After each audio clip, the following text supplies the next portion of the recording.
Ohayo gozaimasu. Kinabukasan ganito yung nangyari. Mga nagplano mag-abang ng sunrise ngayong umaga, pero mukhang sunset na ang aabutan nila. Nako po, mahirap talaga kapag pinaplano. Laging hindi natutuloy. Ay kasasarap pa ng tulog na iyan. Ay kung sa bagay ay hindi mo naman masisisi at mga pagod nga kahapon. Kaya lang yung mga ganong pinaplano ay talagang mahirap matuloy. Ay kasasarap pa ng halokip-kip ng mga aray. Ay subuking awatin na maghalo ang balat sa tinalupan. Aray ko'y kahihimbing pa ng tulog ng mga arit. Alas 12 na nagsitulugan. Ay tunay na wala nang aabutan ng mga aray.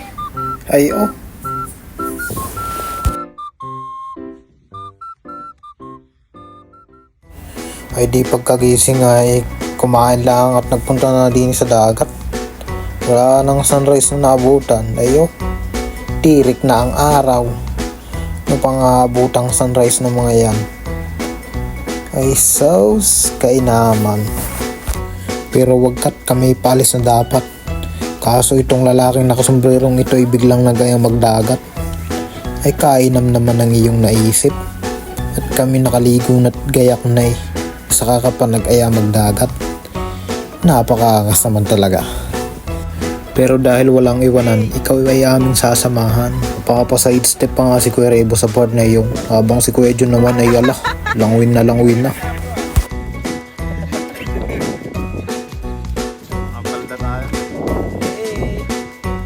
Binati ko pa nga si Ate Helen dito sa part na rin. Sabi ko yung ganda ng skin block na.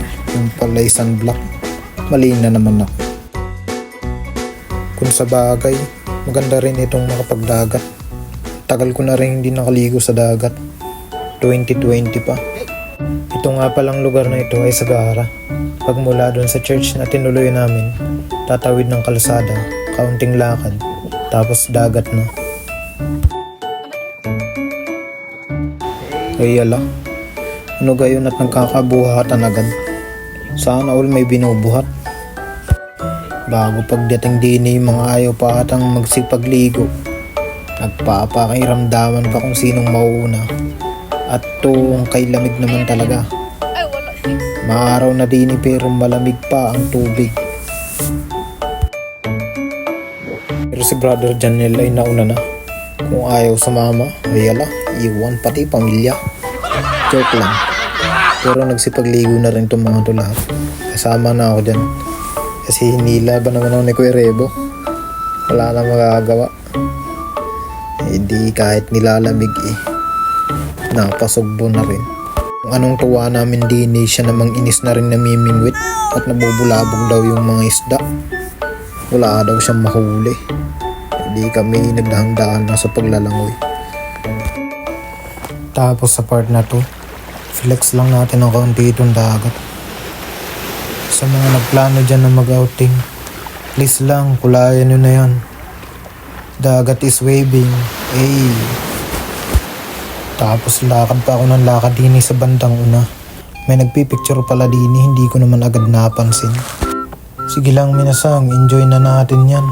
Pagbalik natin ng trabaho, bakbaka na naman. Loob na po. Nalinatin! Wala si underwear talaga. Naaman ko kumasi. Naamay, disposable. Kuya John, goods. Pambini Goods. Goods na goods! Tuklaw lang goods! Ano? Agoy!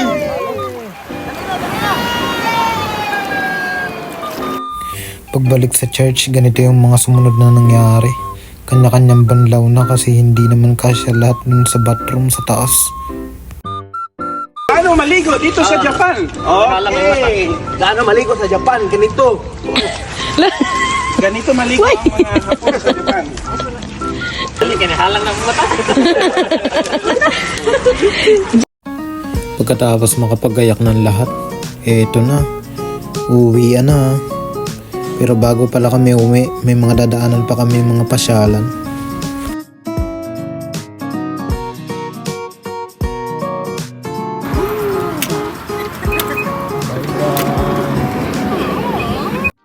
Pagkaalis sa church, una namin pinuntahan itong lighthouse. Maganda daw yung sunset dito. Pero dahil tanghali lang kami pumunta dito, malamang hindi namin may papakita yun. Pero bakit pa rin kami dito kasi maganda naman yung view kahit daytime.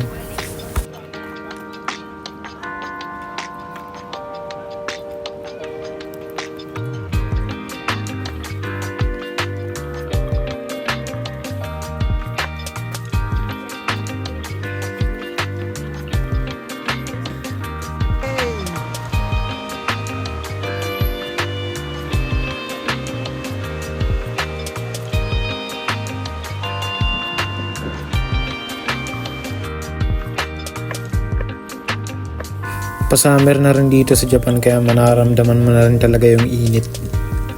Init ng pagmamahal. Char.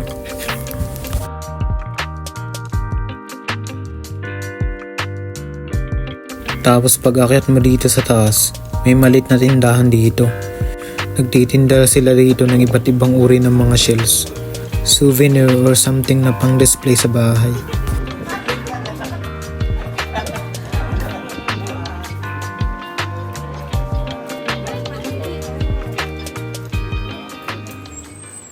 Tapos dito sa may pinakang playground niya, nagpicture-picture lang kami dito.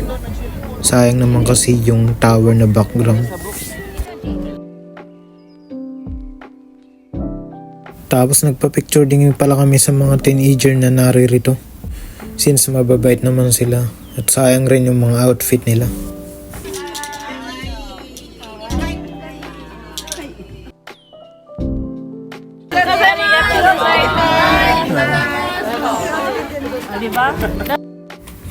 Pagkatapos namin makapaglibot, bumaba na rin kami.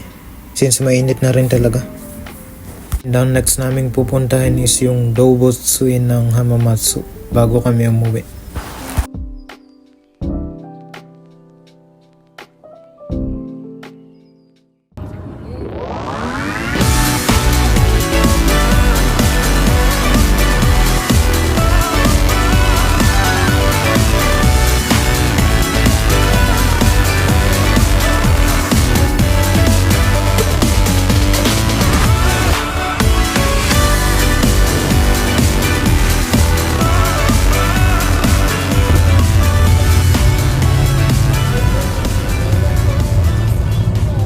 Our God is three in one.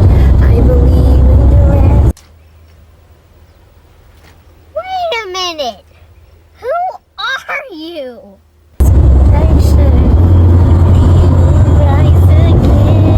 for I believe.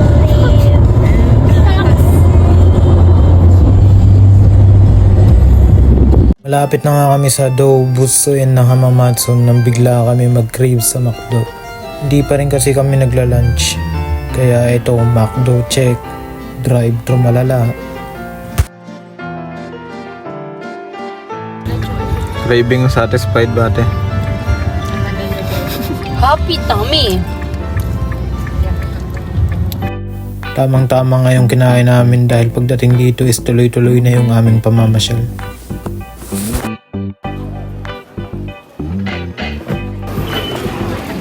Pusa. Dora. Yung mga lahi natin, nasa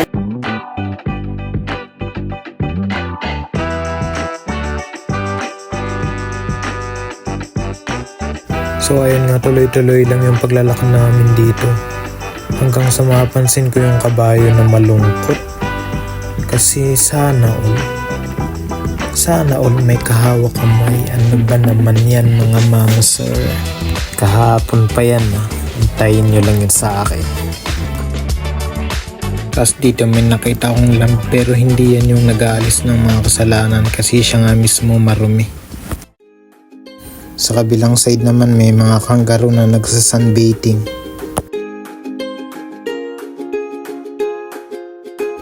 Sa Pilipinas, aanhin mo pa ang damo kung patay na ang kabayo. Dito naman, aanhin mo pa ang kabayo kung patay na ang damo.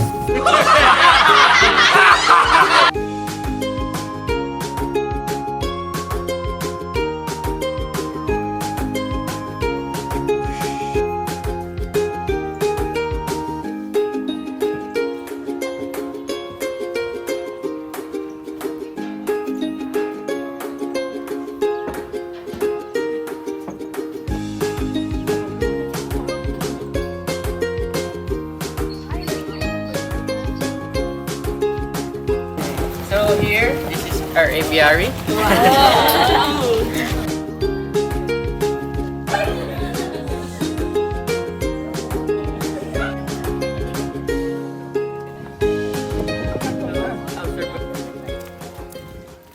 Tapos nalungkot ako din nung makita ko si Nakabayan. Naku po, ano kayong naging kaso ng mga ari. At nakulong din eh.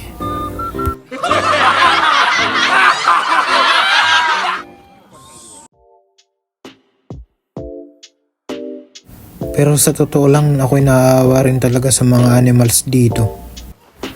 Nasa initan kasi sila, tapos wala pang kalayaan. Dapat dyan, pinapakawalan, kagaya ng mga ganyan, no? Di ba? Pakawalan mo yan. Subukan mo lang.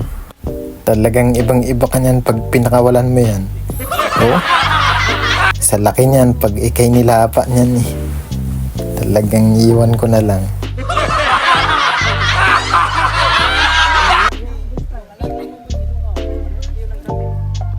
Tapos dito sa kabila may dalawang layon. Alam niyo bang layon ang pinakamabait na hayop sa buong mundo? Kasi pag ginawan mo sila na mabuti, sasabihin nila, layon, maliit na bagay.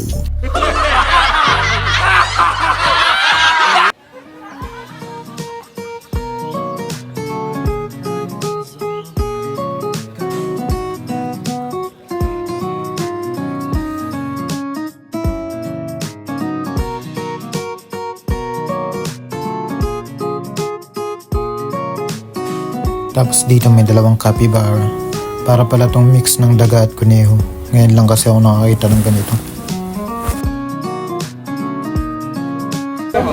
Capybara!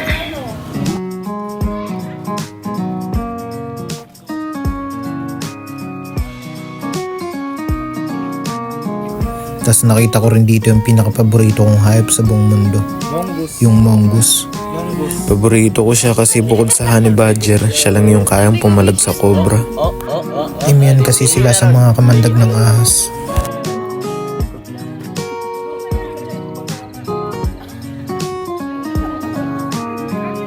Dito naman may African porcupine.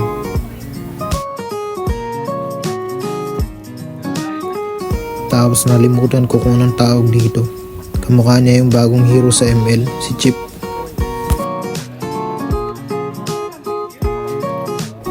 Tapos yung mga daga dito, sa sobrang tagal na nakakulong, namuti na yung kanilang mga buhok.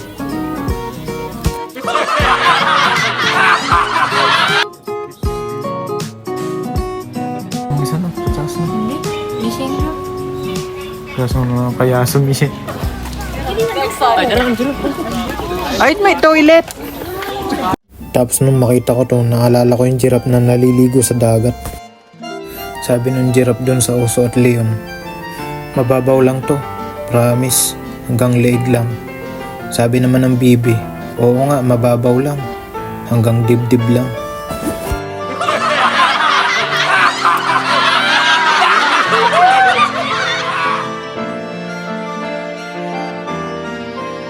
Tapos dito may mga skeleton ng mga animals. Mga skeleton siguro to ng mga naunang species, ilang siglo na ang nakakaraan. Naisip ko nga baka may skeleton pa dito ng mga kameraan.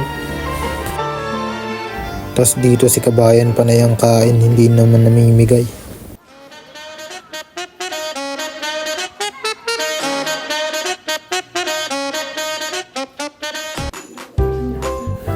Ito na ata ang pinaka-cute na ibon na nakita ko. Grabe. Hey.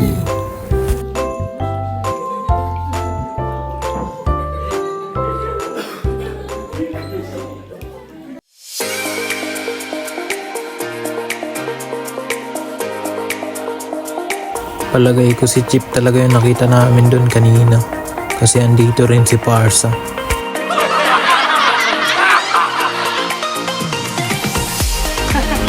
Sana all. Ang tamis ng relasyon.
Grabe, nakakapagod. Pero sulit naman. Nalibot naman namin ng buo itong Dobutsuin ng Hamamatsu. Pero itong mga to parang ayaw pang umuwi. Parang may lakas pa para umakyat sa Mount Fuji. Pero dahil Sunday kinabukasan, nagpasya na rin kaming umuwi para di na rin kami gabihin ng gusto. May service pa kasi kami kinabukasan. Kaya hanggang dito na lang itong ating vlog. Kita-kits sa susunod nating adventure. Bye-bye.